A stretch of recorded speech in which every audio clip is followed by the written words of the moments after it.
بٹی صاحب پہلے تو بتائیں پنجاب میں کیا ہونے جا رہا ہے, کیا اطلاعات ہیں آپ کے پاس؟ آج تو بلاول صاحب کی چودھری صاحب سے ملاقات ہوئی ہے, حمزہ شہباز صاحب سے ملاقات ہوئی ہے, صرف چیئرمین سینٹ ہے یا کوئی اور ارینجمنٹ ہے؟ وہ پنجابی کی ایک مثال ہے, اکی نہ جھکی نہ تھکی نہ. مطلب اکی نہ اکتانا نہیں, جھکنا نہیں جھجکنا نہیں, تھکنا نہیں تھکی نہ تھکنا نہیں. یہ ہمارے وہ لوگ ہیں, کوئی نظریہ نہیں, کوئی اصول نہیں, کوئی منطق نہیں, کوئی اخلاقیات نہیں. مطلب پڑھتا ہے تو بس وہ بھی باپ, نہ پڑھے تو کون میں کون. ظاہر ہے سارے اپنے اپنے چکروں میں ہیں کہ کیا ہونا ہے, کہ پنجاب میں کیا کوئی ایسا ہونا ہے. پہلے بزدار صاحب تھے, دعا کریں کوئی ایسا بندہ آ جائے کہ جو پنجاب کی سنی جائے اور پنجاب کے لوگوں کے مسائل حل ہوں. آ رہا ہے کوئی؟ ہاں نہیں, دعا کریں, اللہ کرے. میں افواہیں تو بہت عرصے, بزدار جیسا نصیب, میں نے ایک دن پوچھا تھا ان سے کہ یہ نصیب کہاں سے لکھوا کے لائیں, تو اس پہ بڑا وہ مسکرائے تھے اور انہوں نے کہا تھا بتاؤں گا نہیں ورنہ تو بھی لے آئے گا.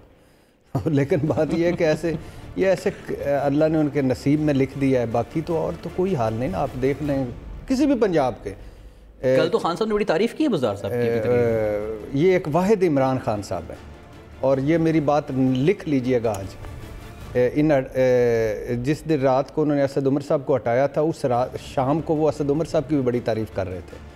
تو وہ جب ہٹانے پہ آتے ہیں تو ایک لمحہ لگاتے ہیں, لیکن لکھ لیجئے گا ایک دن وہ کہیں گے بزدار کو لگانا میری سب سے بڑی غلطی تھی. یہ بعد میں غلطیاں تسلیم تو کرتے ہیں. اور محمود خان کے پی کے, اور رزاق داؤد, اور ندیم بابر, اور عمر ایوب, اور عشرت حسین, اور ارباب شہزاد, اور زلفی بخاری, اور خسرو فیملی, یہ سارے وہ لوگ ہیں کہ جن کا کبھی آپ مجھے بتا دیں کہ میں تو ایک چھوڑ دینا, مجھے بتا دیں کوئی ان کا آؤٹ پٹ آیا ہو, کوئی آپ بتایا ہو کہ جب بھی کوئی سنا ہے یہی سنا ہے کہ جیب اپنی بھر لی, کہیں سے سبسڈی لے لی, کہیں سے فائدہ لے لیا, کہیں سے جائیدادیں بڑھ گئیں, کہیں سے پوشاکیں, کہیں سے کبھی کوئی سنا ہو کہ انہوں نے عوام کے لیے کچھ کیا ہو. عشرت حسین صاحب تیسری مرتبہ خیر سے چلے ہوئے لوگ ہیں, تیسری مرتبہ آ کے تو ہماری ریفارمز کر رہے ہیں. کبھی کوئی سنا ہو, کوئی پیپر آیا ہو مارکیٹ میں کہ کوئی, میرے خیال سے 17 حملے محمود غزنوی نے کیے تھے, 1700 ملاقاتیں یہ کر چکے ہیں, میٹنگز اس کے کس طرح اصلاحات کرنی, کیا بنا. ارباب شہزاد, اب شفقت محمود صاحب کو ٹرک کی بتی کے پیچھے لگایا. شفقت محمود صاحب وہ ہیں کہ الحمدللہ 24 کلومیٹر کے اسلام آباد کے وزیر تعلیم ہے. کوئی کسی ایک اسکول میں کوئی سفیدی ہوئی ہو جا کے دیکھ لیں, باقی تو کچھ ہونا ہے. ٹرک کی بتیاں ہی سارے, یہ ٹرک کی بتیوں کے پیچھے ہم لگے ہوئے.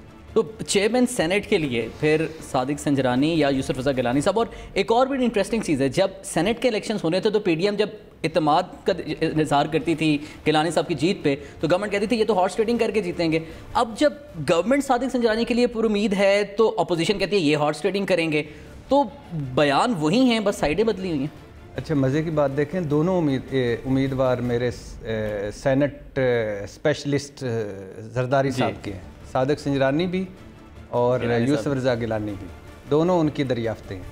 اور وہ ترپ کا پتہ ہیں ہمارے ملک, ہمارے جیسے معاشروں میں وہ چلتے ہیں.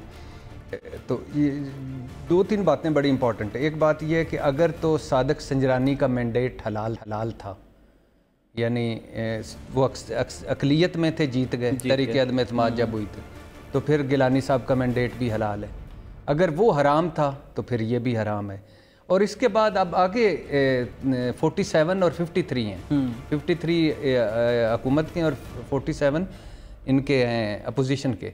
اگر یہ اچھا ہوتا, کیا یہ اچھا ہوتا, عمران خان صاحب کہتے کہ ہماری اکثریت نہیں جائیں, آپ بن جائیں, تو آج وہ بالکل ایک ڈیفرنٹ اخلاقیات کے موڈ پہ کھڑے ہوتے. لیکن اپوزیشن اتحاد 53 کہنا. ہاں, تو پھر اس کے بعد اب اگر یہ جیت جاتے ہیں تو پھر ان کا مینڈیٹ کیسے بنے گا. اور اگر ان کے ووٹ زیادہ نکل آئے, اگر صادق سنجرانی جیت جاتے ہیں, تو کیا یہ اپوزیشن مانے گی کہ یہ بالکل ٹھیک ہوا ہے؟ کیونکہ یوسف رضا گیلانی کی صورت میں تو مان چکی ہے نا 160 ہے.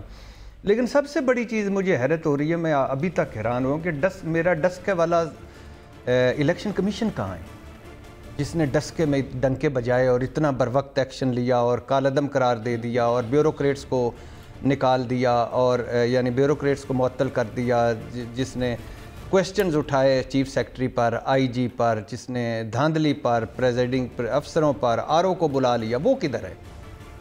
یعنی یہ ورنہ یہ لڑائی بڑھتی جائے گی. اب اس کو میں اکثر سوچتا ہوں, آج بھی بلکہ سوچ رہا تھا کل بھی, کہ وہ کیوں چپ ہے, کیوں خاموش ہے. وزیر اعظم کہہ چکے ہیں کہ میرے 15 سے 16 ارکان بکے ہیں, کہہ چکے ہیں نا, آپ کو بھی پتہ ہے, مجھے بھی پتہ ہے. وزیر اعظم صاحب کو بلائیں, چیف الیکشن کمشنر صاحب کے, آپ کو کیسے پتہ ہے کہ 15-16 ارکان آپ کے بکے ہیں. وزیر اعظم صاحب کہہ چکے ہیں 50 سے 70 کروڑ روپیہ ایک سینیٹر کی بولی ہے, لگی ہے. تو وزیر اعظم صاحب کو بلائیں اور کہیں کہ سر یہ بتا دیں کہ آپ کو کیا شواہد ہیں آپ کے پاس کہ 50 سے 70 کروڑ بولی لگی. وزیر اعظم صاحب کہہ چکے ہیں میری خواتین کو رات کو فون آئے اور کہا گیا کہ 2 کروڑ سے ریٹ شروع ہو رہا ہے تو آپ ووٹ ہمیں دیں. خواتین بھی موجود ہیں, وزیر اعظم صاحب بھی موجود ہیں. خواتین کو ووٹ فون کدھر سے آئے, کس ایم این اے نے, کس اپوزیشن نے کیے, کس بندے نے کیے, وہ نام تو پتہ ہی ہوگا نا. میں جب آپ کو فون کرتا ہوں تو میں ارشاد بھٹی بول رہا ہوں, تو یہ بھائی جان میرے ساتھ اب مل جائیں 2 کروڑ لے لیں, تو وہ الیکشن کمیشن بتائے. اٹارنی جنرل نے سپریم کورٹ میں کہا کہ نوٹوں کے بریف کیس لے کر اسلام آباد میں گھوم رہے ہیں لوگ, ہنڈی کا پیسہ دبئی میں الگ ریٹ ہے. اٹارنی جنرل کو وہ بلا کے پوچھ سکتے ہیں. چیف جسٹس صاحب نے کہا پیسہ چلتا ہے, چیف جسٹس صاحب کو بھی پتہ ہے. اچھا, مریم نواز نے کہا کہ یہ پیسے نہیں چلے, نون لیگ کی ٹکٹیں چلی. اس کا مطلب ہے مریم نواز نے ہارس ٹریڈنگ میں براہ راست ملوث ہیں کہ انہوں نے نون لیگ کی ٹکٹیں کر دیں بقول جو تھیوری چل رہی ہے مبینہ طور پر, کہ نون لیگ کی ٹکٹیں دی 10-12 لوگوں کو کہ ہم پنجاب میں اگلے الیکشن میں آپ کو ٹکٹیں دیں گے, آپ ووٹ گیلانی صاحب کو دیں. اس مریم نواز صاحب کو بلائیں کہ آپ صاحبہ کو بلائیں کہ ہارس ٹریڈنگ کیوں کی. اچھا, علی حیدر گیلانی کی آڈیو ویڈیو آپ کے پاس موجود ہے. وہ جو دو یا 4 ایم این ایز ہیں وہ منظر عام پر آ چکے ہیں. علی حیدر بھی مان چکے ہیں کہ میں آڈیو میں موجود تھا, وہ ایم این ایز بھی تحریک انصاف کے مان چکے ہیں. کل تو بلکہ وہ ویڈیو ہی بنا رہے تھے کہ یہ میں ہوں, یہ میرا وزیر اعظم ہے اور یہ اپوزیشن ذلیل ہو رہی ہے, تو وہ بھی موجود ہیں. اور ناصر حسین شاہ انکار کر چکے ہیں کہ میں نہیں تھا اس میں. ہاں, تو لیکن ان سے بھی پوچھا جا سکتا ہے. تو میرا الیکشن کمیشن کو کتنے اور ثبوت چاہیے؟ نوٹوں پہ میں نشان لگا دوں, یا کوئی جب سپریم کورٹ نے پوچھا تھا کہ آپ نے وہ جو 2018 کی آڈیو ویڈیو آئی تھی اس پہ کیا کیا, کہا ہم جائزہ لے رہے ہیں. تو کہیں جائزہ کہیں فوراً ایکشن, یہ تو پاپولر فیصلے نہ کرے.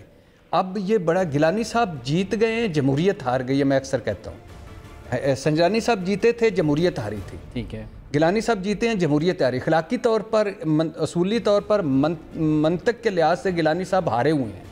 باقی آپ ہارس ٹریڈنگ کر لیں جیسے یہ جا رہے ہیں, جیسے یہ سارا کچھ کر رہے ہیں. کل جو چور تھا, کل جو ڈاکو تھا, کل جو لٹیرا تھا, کل جو دشمن تھا, کل جو چپڑاسی تھا, کل جو ناسور تھا, کل جو دھرتی کا درندہ تھا, کل جس کے پیٹ چیرنے تھے, کل جو ڈرامہ ایکسپرٹ تھا, کل جو ضیاء الحق کا اصل بیٹا تھا, کل جو وہ کیا کہتے ہیں جس کی 3 نسلیں ایکسپوز ہو گئی تھیں, آج وہ اتحادی ہیں. اور یہی عمران خان صاحب کا ہے کہ کل جو ڈاکو, کل جو بھتہ خور قاتل, کل جو چپڑاسی نہیں رکھنا تھا, کل جو الیکٹیبل برے تھے, کل جو آزاد برے تھے. تو یہ سارا چل رہا ہے. اور یہ حیران ہوں جب ادارے اپنا پرفارم نہیں کرتے تو پھر اس طرح سڑکوں پہ جوتے چلتے ہیں جس طرح چلے ہیں. لیکن جب یوسف رضا گیلانی صاحب جیتے تھے تو خان صاحب نے تو اگلے دن تقریر میں ای سی پی پر الزام لگایا تھا, فواد چودھری صاحب نے اسی دن پریس کانفرنس کر دی تھی جس پر ایکشن بھی ای سی پی نے لے لیا تھا اور مذمت بھی کی تھی. تو مریم نواز صاحبہ نے بیان دیا تھا, انہوں نے کہا تھا جب آپ جیت جائیں تو ادارے بالکل ٹھیک ہیں, ہار جائیں تو اداروں پہ الزام لگانا شروع کر دیتے ہیں. مریم صاحبہ کی جانب سے یہ بیان, اس کو آپ کیسے دیکھتے ہیں؟ مریم نواز صاحبہ کو سے پوچھیں کہ جب آپ نے ووٹ آف کانفیڈنس لینا ہو تو اجلاس آئینی ہے. جب آپ نے اپنے امیدوار کو یوسف رضا گیلانی کو جتوانا ہو تو وہ اجلاس قومی اسمبلی کا آئینی ہے. جب vote of confidence Imran Khan نے لینا ہو تو اجلاس غیر آئینی ہے. جب آپ دھرنے عمران خان کے ساتھ 126 دن تھے, آپ کہتے تھے پارلیمنٹ میں آؤ. جب عمران خان پارلیمنٹ میں گیا تو آپ کہتے ہیں ہم نے بائی کاٹ کر دیا. وہ نہیں ہے کڑوا کڑوا میٹھا کڑوا کڑوا تھو تھو. اچھا, اور دوسری بات یہ ہے کہ مریم نواز صاحبہ کو کیا کہا جائے. یہ ہماری سیاست ہے جس میں ڈکلیئرڈ مریم نواز صاحبہ نے کیا کتنے قطری خط, ٹرسٹ جعلی, ٹرسٹ جیٹ, سپریم کورٹ میں جھوٹ, کیا کیا کہا جائے, ان کا کیا کیا سنایا جائے. وہ آج گرج رہی ہیں اور چمک رہی ہیں, اور گرجنا چمکنا چاہیے کیونکہ جب آگے گورننس پرفارمنس نہیں ہوگی, جب آگے مہنگائی, بے روزگاری, غربت ہوگی, اور جب آگے بھی شہنشاہ نالائکی ہوں گے تو ان کو گرجنا بننا یہ جو بٹی صاحب آپ نے بات کی ہے بزدار صاحب کی ایک دفعہ دوبارہ بات کریں کیونکہ ظاہر بزدار صاحب کے بغیر بحث تو نامکمل ہے ماشاءاللہ. تو ان کی جو گورننس ہے کیا وہ نون لیگ کے لیے بلیسنگ ان ڈسگائز نہیں ہے؟ کیونکہ ان کے پاس تو یہ کہنے کا موقع ہے کہ جی پنجاب میں کچھ نہیں ہو رہا. تو اگر کوئی وزیر اعلیٰ ایکٹیو آ کے جو کام ڈیلیور کرے گا وہ تو پھر نون لیگ کے لیے خاص طور پہ پنجاب میں وہ تو پھر مسئلہ ہے. تو پھر نون لیگ کیسے مانے گی پی ڈی ایم میں عدم اعتماد پنجاب سے لانے کے لیے؟ سر کوئی بھی بندہ تھوڑا سا عقل والا، تھوڑا سا پرفارمنس والا، آج پنجاب میں ہوتا ہے. عمران خان صاحب کو سب سے بڑا سیٹ بیک کیا ہوا؟ عمران خان صاحب کو قصور کا ایس ایچ او خود لگانا پڑتا ہے. عمران خان کو ثانیہ سہیوال والوں کا خود نبٹنا پڑتا ہے. عمران خان صاحب کو پنجاب میں بیٹھ کر بیوروکریسی، چیف سیکرٹری، آئی جی خود لگانے پڑتے ہیں. یہ وزیر اعظم پاکستان 22 سال بعد جو آیا ہے، جو کہتا تھا ایسی ٹیم لاؤں گا کہ دنیا دیکھے گی. میں ٹیم سلیکٹ کرنے میں ماہر ہوں، ایسی ٹیم لاؤں گا دنیا دیکھے گی. اس کو آئی جی، وہ چیف سیکرٹری خود، کمشنر لاہور خود لگانا پڑتا ہے، رنگ روڈ اتھارٹی کا چیئرمین خود لگانا پڑتا ہے، ایل ڈی اے کا چیئرمین خود لگانا پڑتا ہے. اس کو پنجاب کابینہ کی میٹنگز خود چیئر کرنی پڑتی ہے. اس کو پروجیکٹس دکھائیں، اس کو ہر مرتبہ جا کے بزدار کو کہنا پڑتا ہے لوگ کہ یہ نہیں یہ ابھی رہے گا. تو وہ اپنے نئے کھلاڑی کو کپتان حوصلہ دے رہا ہے نا. کیوں یعنی ایک کپتان ہے ٹیم کا، اوپنر بھی وہ جائے، اوپن بالنگ بھی وہ کرے، وکٹ کیپنگ بھی وہ کرے، اور جہاں کیچ ڈراپ ہو وہاں بھی وہ کہے کہ اب میں کھڑا ہوں. تو کیسے کھیلے؟ ٹیم کھیلتی ہے. ٹھیک ہے، ٹیم کھیلتی. تو یہ ٹیم نہیں کھیل رہی. یہ عمران خان صاحب کو جو سیٹ بیک ہوا ہے کہ مہنگائی کیوں کم نہیں ہو رہی. عمران خان تو 24 کلومیٹر کا اسلام آباد کا وزیر اعظم ہے. پنجاب کا کون ہے؟ آدھے پاکستان کا ہے چیف بزدار. کے پی کے وہ کیوں نہیں ہو رہی؟ ہیلتھ کیوں نہیں صحیح ہو رہا ہے؟ ایجوکیشن کیوں نہیں صحیح ہو رہا ہے؟ مہنگائی کیوں نہیں ہو رہی؟ غربت کیوں نہیں؟ اسکینڈلز کیوں آ رہے ہیں؟ یہ تو اپوزیشن کے لیے باعث نعمت ہے بزدار اور محمود.